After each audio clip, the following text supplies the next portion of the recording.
friends, now let us discuss your amendments in your registration chapter. Very few amendments are there in your registration chapter. One is all about your cancellation, section 29, and one is with respect to your suspension also. So section 29 and your rule 21, there's an amendment. So you're talking about amendment in your section 29 subsection 2 and rule 21. Basically you're talking about suo motu cancellation by department. Now in suo motu cancellation by department, previously out of the listed 10 cases in total, there was one point that if you're not filing your returns, your registration would be cancelled. So previously the point was for composition taxable person. For your composition taxable person, if you're not filing your return, section 10, if you're not filing your return for 3 consecutive tax periods. Basically composition taxable person were not filing their returns quarterly. They were paying quarterly in CMP 08 and their return was yearly GST 4. But there was some confusion where they said that you're talking about filing of your return for 3 consecutive tax period, which was creating confusion because this 3 consecutive tax period was to be understood as CMP 08 form, which is for payment, not for return filing. Now they have removed this ambiguity and they have said that for composition taxable person, when department can start suo motu registration, when they don't file the return, when they are not filing the return after the end of the financial year beyond 3 months from the due date.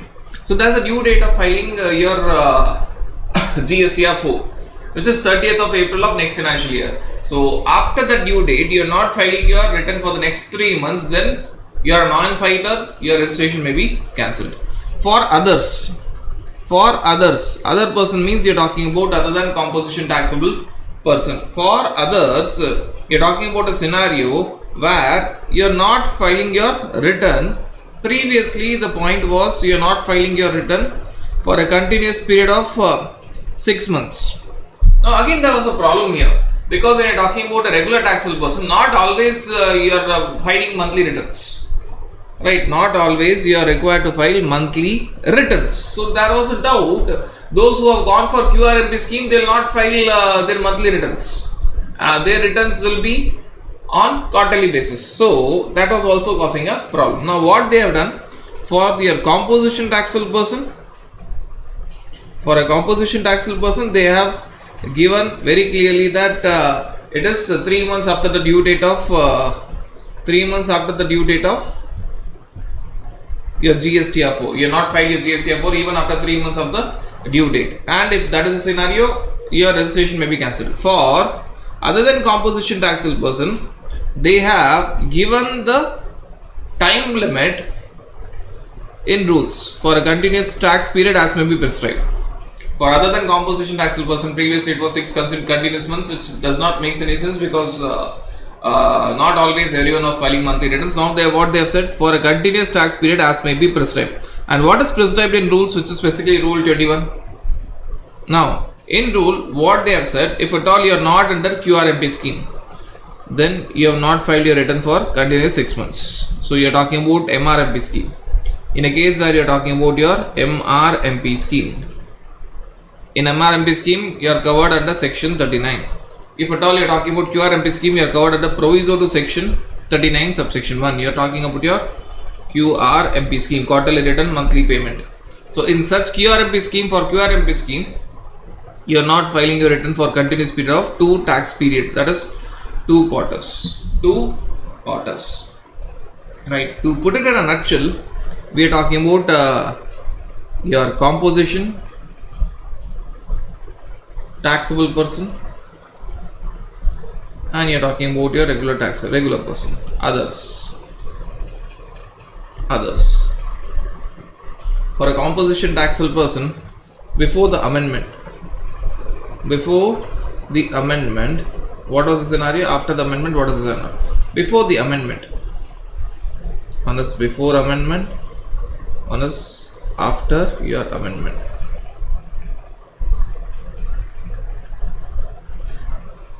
Now before the amendment, for composition taxable person, they were focusing on what?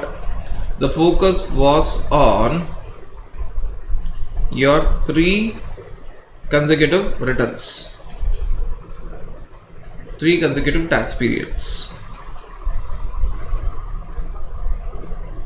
The wordings were you have not filed the return for 3 consecutive tax periods. Basically, understand that the doubt was whether you should see CMP 08, which is on quarterly basis, or this has to be seen as GSTR 4, which is on yearly basis. So that was the confusion. It was actually causing a problem because composition taxable person, this is for payment. CMP 08 is for payment. Return filing is strictly only GSTR 4. So that was actually causing a problem. Should we wait for 3 long years? No. Now after the amendment, they have said that okay, nothing doing. We'll make it simple. If you have not filed your GSTR 4, after 3 months, within 3 months after your due date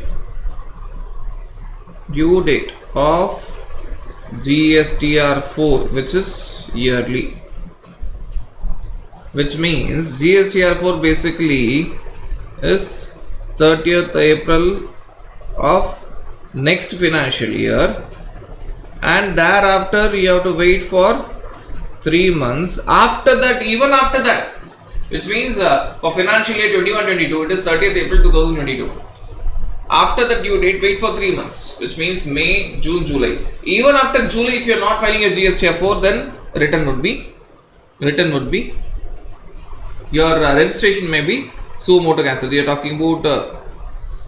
talking about suo motu cancellation for non-filers. That was the scenario. Now, what you need to understand is, for a composition taxable person, forget about the complexity or confusion which was there before. After the amendment, things are very simple. Your due date of GSTR 4 has gone. Even after that, 3 months have gone and you have not yet filed your GSTR 4. You have not filed your return even after 3 months of your due date of GSTR 4. Now, when you are talking about your others other than composition taxable person, previously they were focusing on 6 continuous months. Rather, they were very specifically. You are talking about 6 months. Now the problem was, it was for all 6 continuous months. It was for everyone. Now the problem here was, not everyone was filing monthly return. Again, see, if you see the amendment, they are trying to correct it. Not everyone was filing monthly return. So after the amendment, what they have done, they have understood that not everyone files monthly return. For those who are filing quarterly. So basically you are talking about quarterly GSTR 1 and quarterly GSTR 3B. So basically you are talking about regular taxable person and casual taxable person going for QRMP scheme. Now what they have said, for those who are filing quarterly, for them it is because quarterly contains 2 quarters. 6 months would be equal to 2 quarters. So it is 2 continuous quarters, 2 consecutive tax periods. That is what they tell, 2 continuous tax periods. So when I tell 2 continuous tax periods, it is 2 continuous quarters. 2 quarters.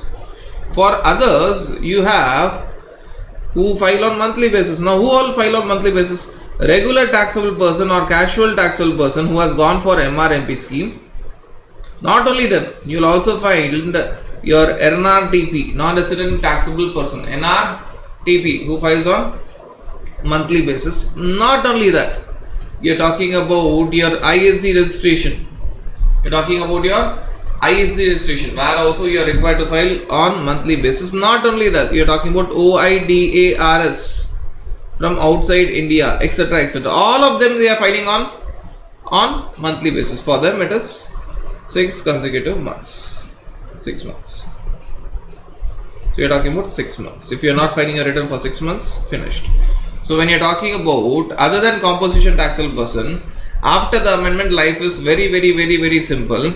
If you are a regular taxable person, casual taxable person under QRMP scheme, it is 2 quarters. It is 2 quarters.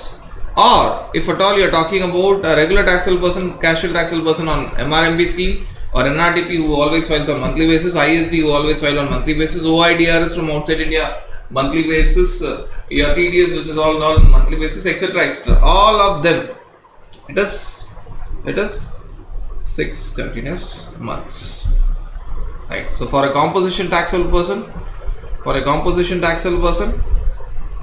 your due date for GSTR 4 has gone. Even after the due date has gone, 3 months have passed by, you have not yet filed your GSTR 4. So 3 months after your due date, you have not yet filed. So it is not about number of returns. Only one return, your due date have gone, you have waited for 3 months, you have not filed your return. So moto cancellation may initiated by the proper officer.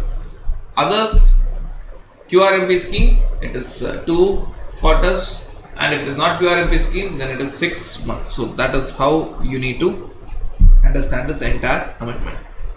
Now there is another amendment which has come out in your suspension of registration. Again the same provision, section 29, but this time read along with your rule 21A, capital A, rule 21 capital A. Now what is, they have attached a proviso. What this proviso is trying to tell?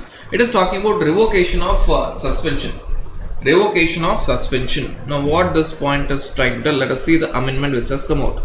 Provided further that where the registration has been suspended under sub rule 2A. Rather, when you talk about suspension, there are 3 categories: 21 capital A1, 21 capital A2, 21 capital A2A.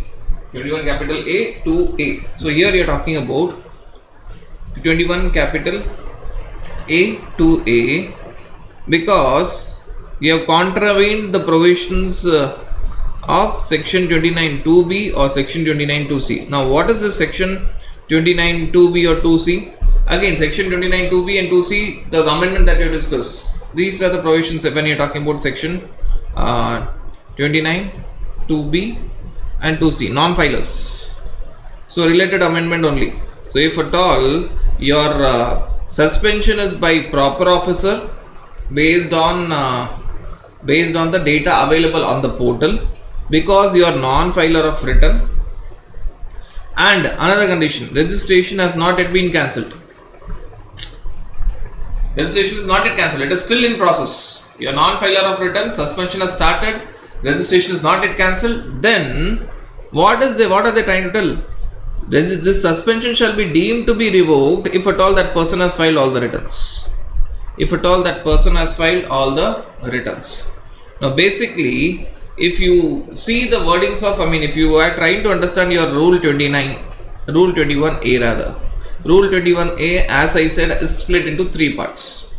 One is rule 21A capital, one is rule 21A 2, one is rule 21A 3. Now when you talk about the first category, rule 21 capital A1, it talks about suspension when as initiated by the assessee. Suspension which is initiated by the assessee, because assessee is going for cancellation, he wants suspension. Rule 21A 2 talks about suspension initiated by proper officer. So you are all talking about your suspension.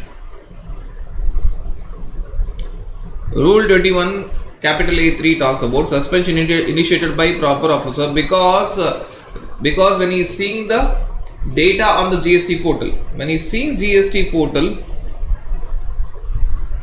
there is a huge discrepancy in the figures. Basically, if you see the initial wordings, you will basically find that when they are talking about there's a huge variation or deviation, you are only understanding that the deviation is only in your GSTR 1 sales versus GSTR 3B sales, or GSTR 2B input tax credit versus GSTR 3B input tax credit. It's not only that.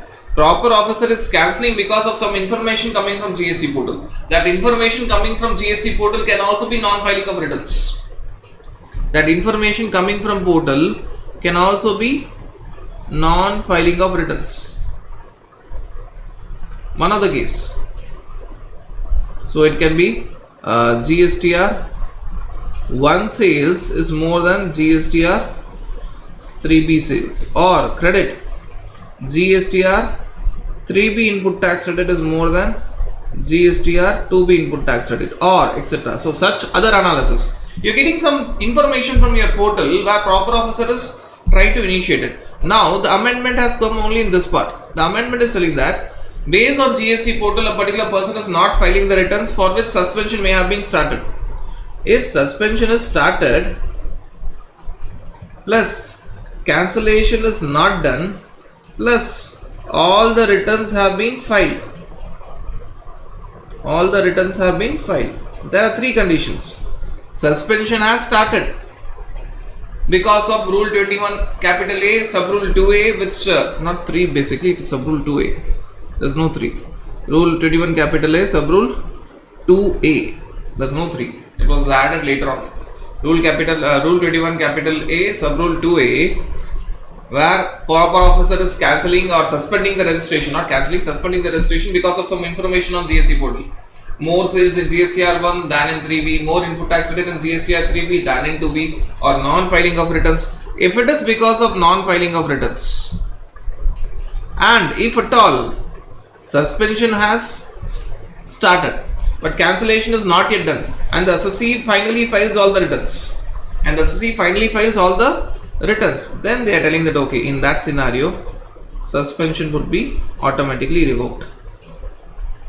There's no need of suspension anymore. Very fair point, because this suspension started because of non-filing of returns. Now all the returns have been filed. So when it started because of non-filing of returns and all the returns have been filed, there is no need of any suspension anymore. So suspension will be revoked automatically, right? So you need to understand first that under rule 21 capital A sub rule 2A, one of the reason for suo motu suspension by proper officer. This is suo motu suspension by proper officer could be because of things which are given by GST portal, and that thing could be non-filing of returns. So suspension can be initiated by proper officer under rule 21 capital A 2A, not only based on GSTR 1, 3B or GSTR 3B 2B, but also because of non-filing of returns. And if that happens, and if cancellation is not yet done, if all the returns are filed, it started because of non-filing of returns, now all the returns are filed. So whatever suspension was done earlier, it is revoked automatically. So that is this entire understanding. So that has been explained here. Now let us discuss the amendments which are there in your written filing chapter. Basically what we will do in written filing chapter, first we'll go through those amendments which are not at all important for your exams, but still they are there. They are basically correction amendments. Say for example, there's no matching concept, so they have removed matching. There's no need of section 43, they have removed that. The corresponding reference of these in other provisions, they have removed that. So first we'll go through those provisions where they are not important for exams but are given in your discussion so that you understand them.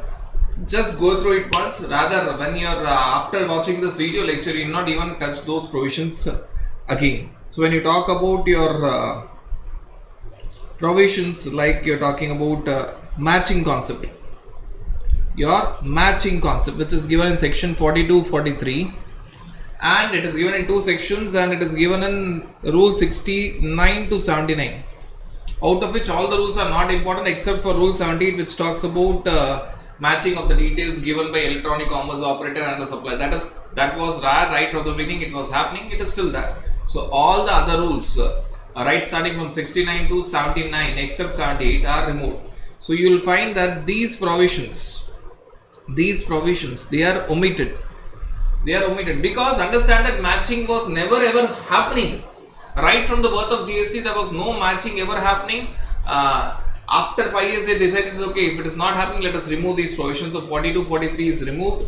The corresponding provisions, that is rules 69 to 79, except for rules 78, which talks about matching of the details given by electronic commerce operator and that of the supplier who is supplying through ECO. That was there, matching was there, and it is still there in the provisions as well. So this doesn't make any sense, not at all there, only theoretically it was there, now it is removed. Also when you talk about section 43A, when you talk about your section 43A, which was all about restrictions in claiming your input tax credit. Now Section 43A was about restriction and claiming your input tax credit. Now that restriction is there in Section 38 itself. We have discussed this a number of times while discussing other amendments. And Section 43A was never ever notified. Again, it was not in use. It has been removed. And the corresponding reference, say for example in late fees, you never file GST R2 in late fees, which is there in Section 47. You never file GST R2. There is nothing called as GST R2. You have something called as auto generated GST R2A to B, but there is nothing called as GST R2. So reference of Section 38 in Section 47 and the reference of Section 38 in Section 48 read along with Rule 83, where you are talking about inward supplies. Section 38, you are not filing GST R2. No one is going to file your inward supplies. Again, the reference of that for GST practitioner was again removed. Practically, GST R2 was never ever filed by the recipient. A recipient gets the auto-generated GST R2A to B, but he never files something called as GST R2. So, reference of that in Section 47 late fees, your Section 48 GST practitioner, automatically that is removed. You will find that reference even in your Section 168, which is talking about circulars given by CBAC. You are talking about circulars which are given by CBAC. Again, same analogy. When you never file something called as GST R2, no one was literally filing GST R2. Reference to that does not make any sense. So if you see these provisions, they were never ever required. They are only theoretical. One important point that is there is, now specifically, previously late fees for late filing of TCS return was by CBAC FAQs. Now what have they done is, specifically they have introduced late fees even for your TCS return. Late fees is introduced even for your TCS return. Now this is important. Understand that late fees was there for TCS return before the amendment by way of CBIC FAQs. CBIC FAQs said that though late fees for TCS return under Section 52 is not specifically given in Section 47, but it is implied that late fees will be there. Now it is incorporated in Section 47 itself. Previously also late fees was there. Now also late fees is there. The difference is previously late fees for your TCS return. Previously your late fees for TCS return was implied. It was not straightly given. It was implied, and CBIC FAQs was clarifying that though Section 47 does not talk about late fees for TCS return, but it is implied that it is equally applicable. Now they tell that okay, we don't need CBIC FAQs. We will directly mention that in your Section 47 itself, that late fees will be there even for your TCS return GSTR 8 and GSTR 9B specifically there. So again, it is again a correction amendment. So if you see your previous lectures, you will be finding that late fees for Section 52 return is there, but bracket you will find CBIC FAQs. It was not directly given in Section 47, it was implied by CBIC FAQs. Now it is directly mentioned in Section 47 itself. So now if you see all these provisions, wherever I have put cross mark, they are the amendments which are there, but you will find that they are not of so significance because it was already implied. Even if you see miscellaneous provisions, what is being said is, what are the three portals that you have? One is your e-invoicing portal, which will handle e-invoicing matters. One is your e-waybill portal, which will handle e-waybill matters. All other functions will be managed by www.gst.gov.in. When I tell all other functions, it is not only registration, not only payment, not only return filing, not only computation and settlement of IGST, but also all other functions. All other functions like notices, appeals, etc. etc. Specifically, what they have said is, now we want that the main portal www.gst.gov.in not only manages your registration or payment or return or computation and settlement of IGST, but also manages all the other functions. Understand it this way, you do have three portals. First portal is e-invoicing portal, which will manage only e-invoicing. Second, e-way bill portal, which will manage only e-way bill. Third portal is the main portal, which will not only manage your registration, payment, your return filing, computation and settlement of your IGST, but also all other functions like your notices, orders, appeals, etc., etc. All other things will be managed by the main portal. Again, it was already very clear in the beginning itself, but what they have done, they have specifically said that out of three portals, e-invoice portal will manage only e-invoicing, e-way bill portal will manage only e-way bill work. The normal portal or the main portal, www.gst.gov.in, will handle all the other works, right, starting from your registration, payment, return, computation, settlement of IGST, notices, orders, appeals, etc., etc., etc., etc. Again, it has not brought any change. It is only, again, a clarification kind of stuff. So if you see all these provisions are put a cross mark, please make sure that right from the beginning of amendments I have been putting cross mark for many such provisions where there is an amendment, but it is a kind of correction. So you need not specifically focus on them. Okay, there is an amendment.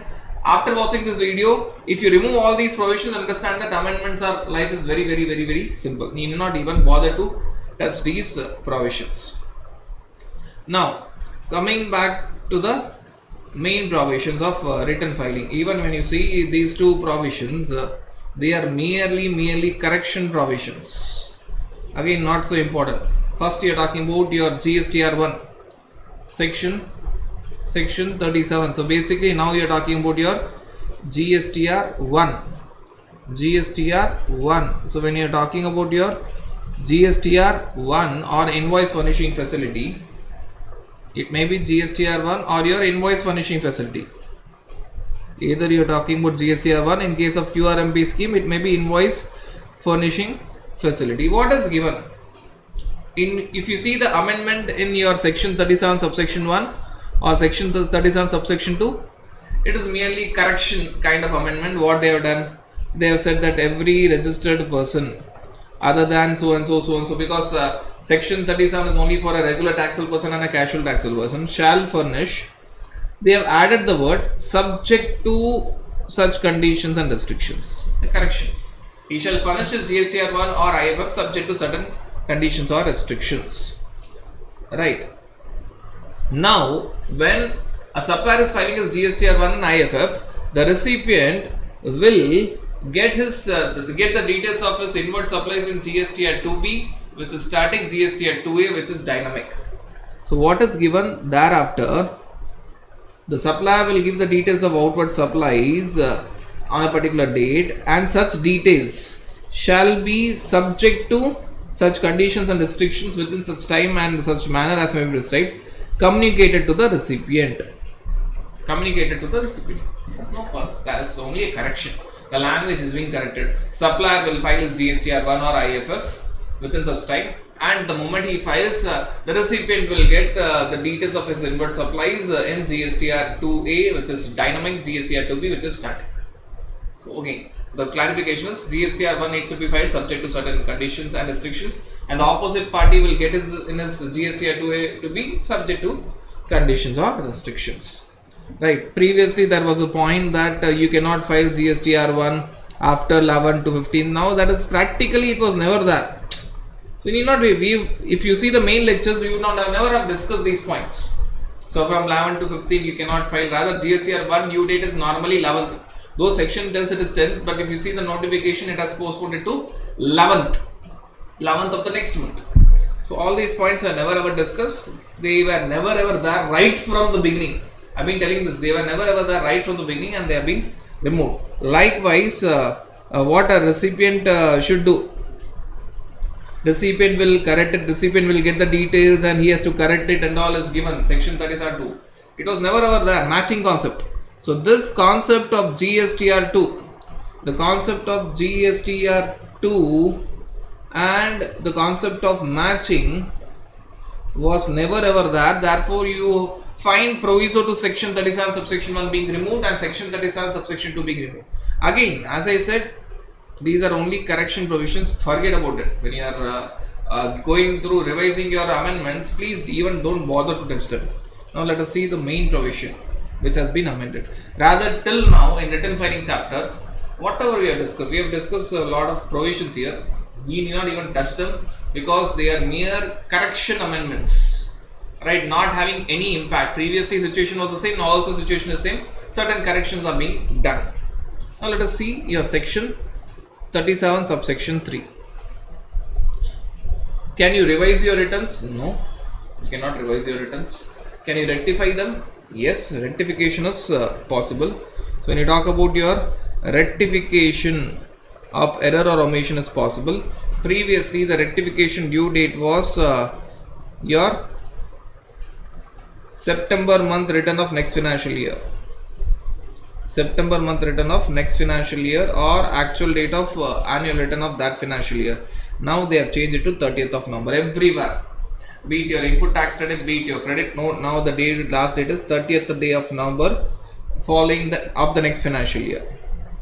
Of the next financial year or actual date of filing annual return, whichever is earlier. You will find the same amendment, same kind of provision.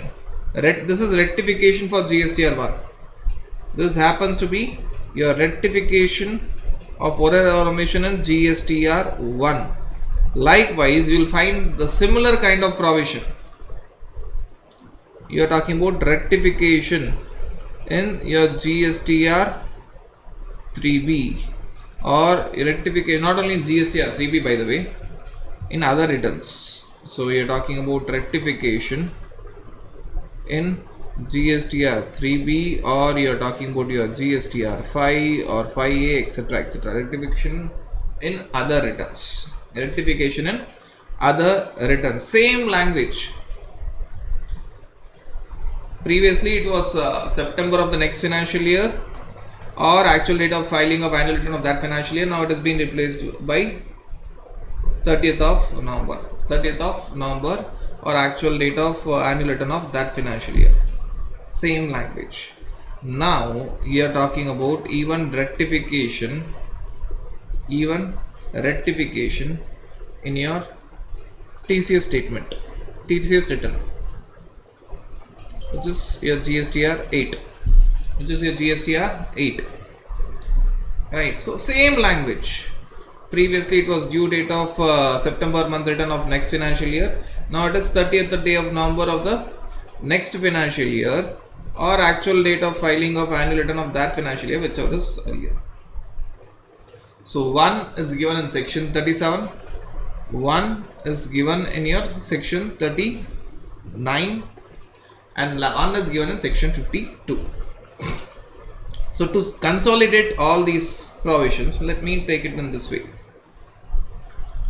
Rectification of error or omission in returns, be it your section 37 GSTR 1 or section 39, whether you talk about your GSTR 3B or GSTR 5 or 5A or 6 or 7 or your TCS return GSTR TCS statement GSTR 8, rectification wherever rectification is possible, there is a last date. So rectification of these returns, be it GSTR 1 or be it GSTR 3B or GSTR 5 or 5A or 6 or 7 or be it your GSTR 8.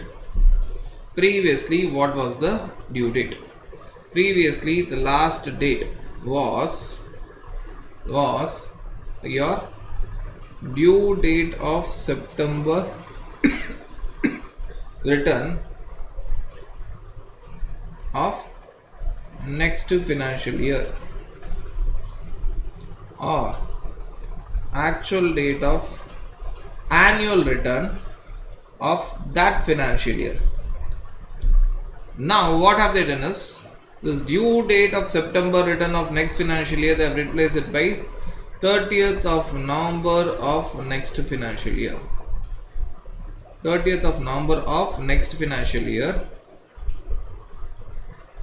they have changed it to 30th of November of next financial year, or actual date of annual return of that financial year, whichever is earlier.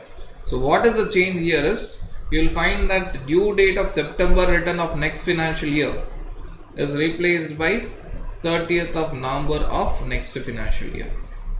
The other portion, actual date of annual return of current financial year, remains the same. There is no change. There is no change in actual date of annual return of that financial year. The last date has changed. Now this amendment is there in 3 places. Now I am trying to summarize it. You are talking about last date of taking input tax credit,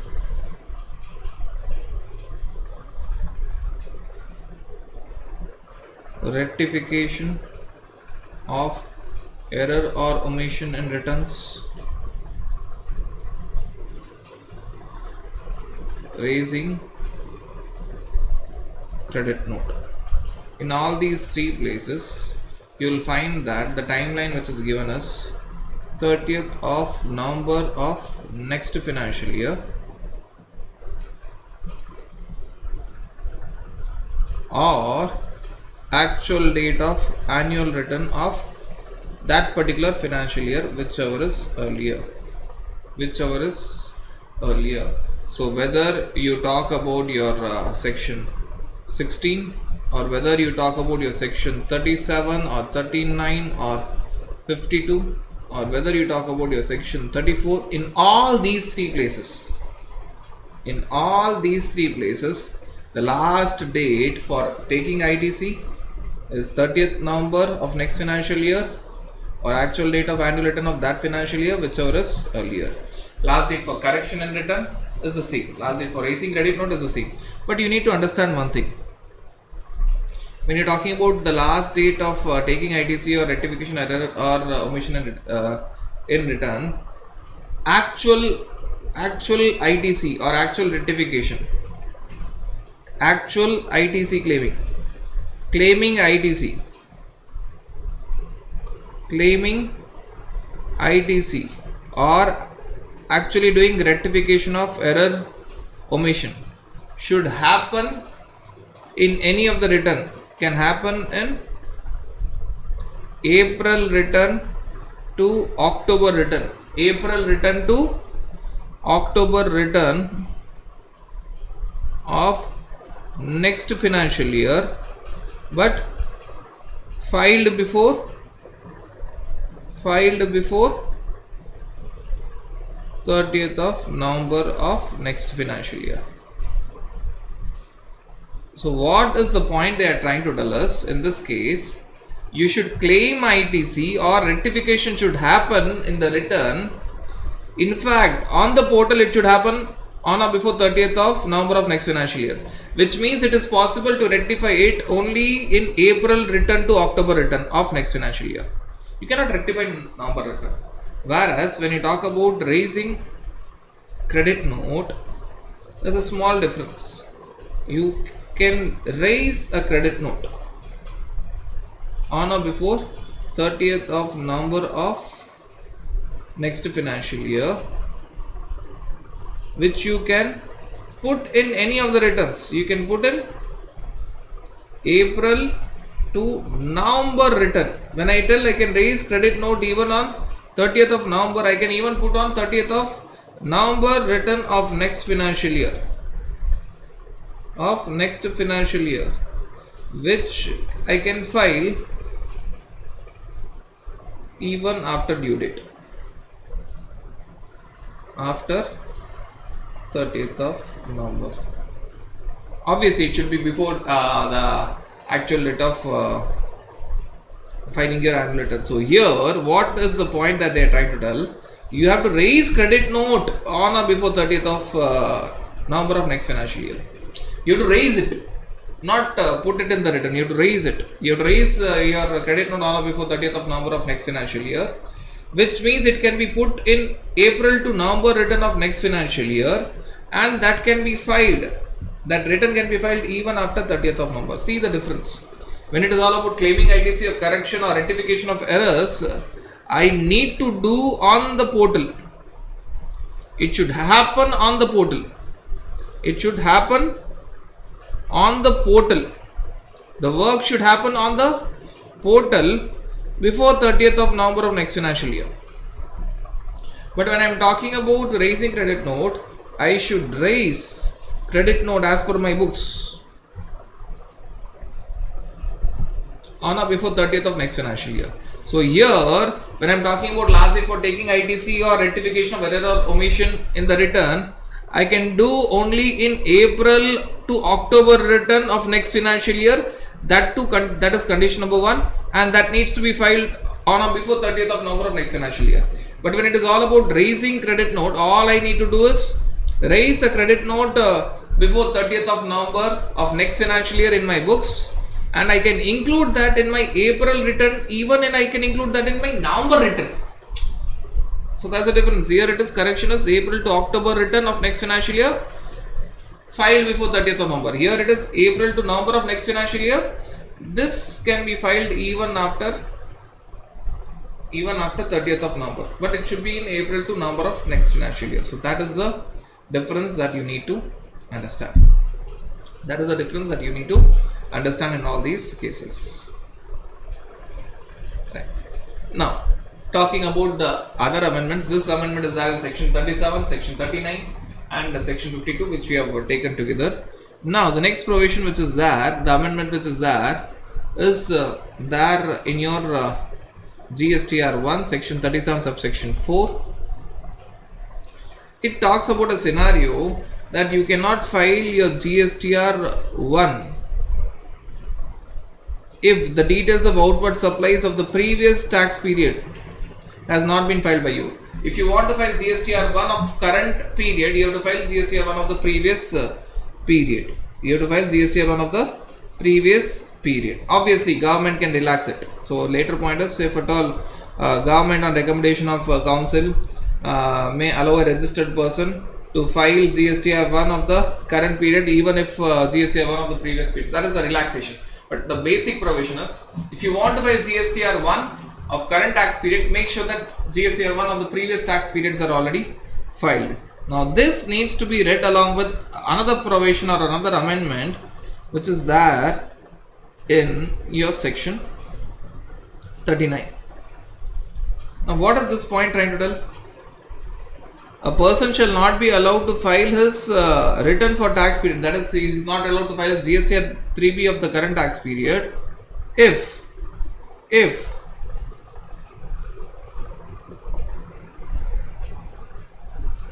what it is, you are not allowed to file GSTR 3B of the current tax period if the return of any previous tax period, which means previous GSTR 3B, or the details of outward supplies of the said tax period has not been furnished by him. Which means if I want to file GSTR 3B of current tax period, I should file GSTR 3B of previous tax period. There's no change. Also, if I want to file GSTR 3B of current tax period, I should have filed GSTR 1 of the current tax period. I should have filed GSTR 1 of the current tax period. So this is the amendment. Obviously, there's a note provided government can relax it. So that is not important. So previously it was like, if I want to file GSTR 3B of current tax period, I have to file GSTR 3B of previous tax period. That was the understanding. Now, under additional point, if I want to file GSTR 3B of current tax period, I should also file GSTR 1 of the current tax period. Right. So these two are the amendments. Actually, there were two restrictions which are there already. Two restrictions have come now. Let us try to understand that. Now, if I am talking about April month, May month, and your June month, I'll make things very simple. So, April months you have GSTR 1, GSTR 3B. May month you have GSTR 1, GSTR 3B. June month you have your GSTR 1, you have GSTR 3B. Let me talk about 4 restrictions totally. 2 were already there. Now, what were the 2 which were already there? Now, first, this point that if I were to file GSTR 3B of May month, I should have filed GSTR 3B of April. If I want to file GSTR 3B of June, I should have filed GSTR 3B of May. This was already there. This was already there. Now another provision. If at all I have not filed GSTR 3B of previous month, April month, I cannot file GSTR 3B of May month. So this was already there. If at all I want to file GSTR 1 of May month, I should have filed GSTR 3B of April. If I want to file GSTR 1 of June, I should have filed GSTR 3B of May. So these two were already there. What are the two new restrictions that has come out? Now the two new restrictions is, one is, if I want to file May month's GSTR 1, I should have filed April month's GSTR 1. If I want to file June month's GSTR 1, I should have filed May month's GSTR 1. That is a new provision. Another new provision. Only if I file April month's GSTR 1, I can file April month's GSTR 3B. Only if I file May month's GSTR 1, I can file May month's GSTR 3B. Only if I file June month's GSTR 1, I can file June month's GSTR 3B. So totally they have made a mess of it. There are totally 4 restrictions. So first 2 restrictions were already there. Now there are other 2 restrictions which have come out. Now you will tell that, okay, what are they trying to tell? So if I want to simplify it, this is all the complication stuff. If I want to simplify it, it can be done in a very simple manner. What are they trying to tell? They are telling that you should go in this particular sequence. First file April, then go to May. First file April, then go to May. Then file May, then go to June. So first, this is a summary. First you have to file GSTR 1 of April, then file GSTR 3B of April. Then go on. Then you have to file GSTR 1 of May, then file GSTR 3B of May. Then go on. Then file GSTR 1 of June and then file GSTR 3B of June. This is a summary. They want, if I were to give numbers of the sequence, they want the order in this way. First April month's GSTR 1, then April month's GSTR 3B. Then May month's GSTR 1, then May month's GSTR 3B. Then your June month's GSTR 1, June month's GSTR 3B. If you read all the 4 restrictions together, the summary is very simple. Current month's 1 will open current month's 3B. Current month's 3B will open next month's GSTR 1. The next month's GSTR 1 will open next month's GSTR 3B. Only next month's GSTR 3B will open the subsequent month's GSTR 1, so on and so forth. So if you see the final answer is quite simple. So starting with April, first file April month GSTR 1, then 3B of April month only. Then May month you can file GSTR 1 first, then GSTR 3B. Only if you have filed May month's GSTR 1 and 3B, June month's portal will open GSTR 1 first, then 3B. This is the sequence. The sequence is given numbered here. So that is not only these 2 were the amendments. 3rd and 4th were the amendments, but if I were to only see the amendments, it will not make sense. The entire analysis of the 2 restrictions which were there earlier and the 2 restrictions which have come now, one in section 37, one in section 39, if I merge all the 4 restrictions, 2 earlier and 2 amendments, you will get this summary. Right, so that is all about this particular point. Now talking about your section 39. Section 39, a lot of points we have already discussed. Talking about section 39. Section 39 written. There's a point in section 39 subsection 5 which talks about NRTP return. The due date of NRTP return has changed. Previously it was 20th of the next month. Now it is 13th of the next month. 20th of the next month. Now it is 13th of the next month, or 7 days after the last date of registration, whichever is earlier. So they have changed the due date of NRTP returns. They have changed the due date of NRTP return. So when I am talking about your NRTP return, what returns non-resident taxable persons files? They file GSTR 5. Now before the amendment, due date was 20th of next month. or 7 days from the last date of registration. This was a scenario before the amendment. Now after the amendment, what has happened? They have replaced it. That 20th of next month is replaced by 13th of next month, or 7 days from the last date of registration. Again, same thing, whichever is earlier. They have just changed the due date. The due date from 20th, it is now changed to 13th. So that is amendment in your section 39 subsection 5. Now when you talk about your the next amendment which is there in your proviso to section 39 subsection 7 QRMP scheme. If you see QRMP scheme, there's a correction. Again, this is a correction amendment. Proviso to section 39(7) is being changed. If you see QRMP scheme, there are two modes of payment. One is self-assessment method. One is you are talking about self-assessment method. One is fixed sum method. Now they have given the legal backup for fixed sum method. So there is no particular amendment. Rather, I would rather tell that there is nothing new here. They have replaced the proviso to section 39 subsection 7, but nothing new here. They have only given the backup. Already, even before the amendment for QRMP scheme, when you talk about the modes of payment, one you had self-assessment method, right? Output tax minus input tax credit. One you had your fixed sum method, percentage. If in the previous quarter you are under MRMP scheme, then for the first 2 months you have to pay your 100% of the tax paid in the last month of the last quarter. Or if the previous quarter we are under QRMP scheme, then for the first 2 months of the current quarter you have to pay that 35% of amount paid in cash ledger in the entire last quarter. So that was the understanding. There is no change. They have just given the legal backup. If you see the note for this particular point, you will find that in section 39(7) fixed sum method is now validated to section. It was already there. Now they are just putting in the provisions.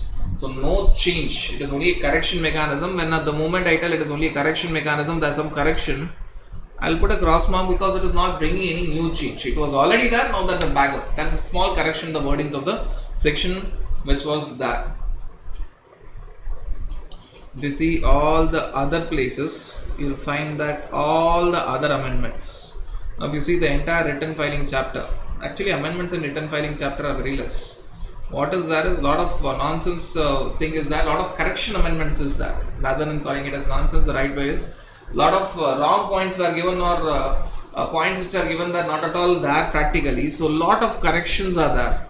Whether you talk section 37 or whether you talk about section 39, a part of it, or whether you talk 42, 43 which was never used, 43A which was never used, or whether you talk about corrections in 47, 48, or you're talking about 168 or about GST portal, you'll find lot of things. It is only correction amendments. The moment you see any correction amendments, what I've done is I've put a cross mark just to make you understand that it's mere correction. Don't worry about it. Focus on the other provisions that we have discussed. So that is all about the amendments in your return filing chapter.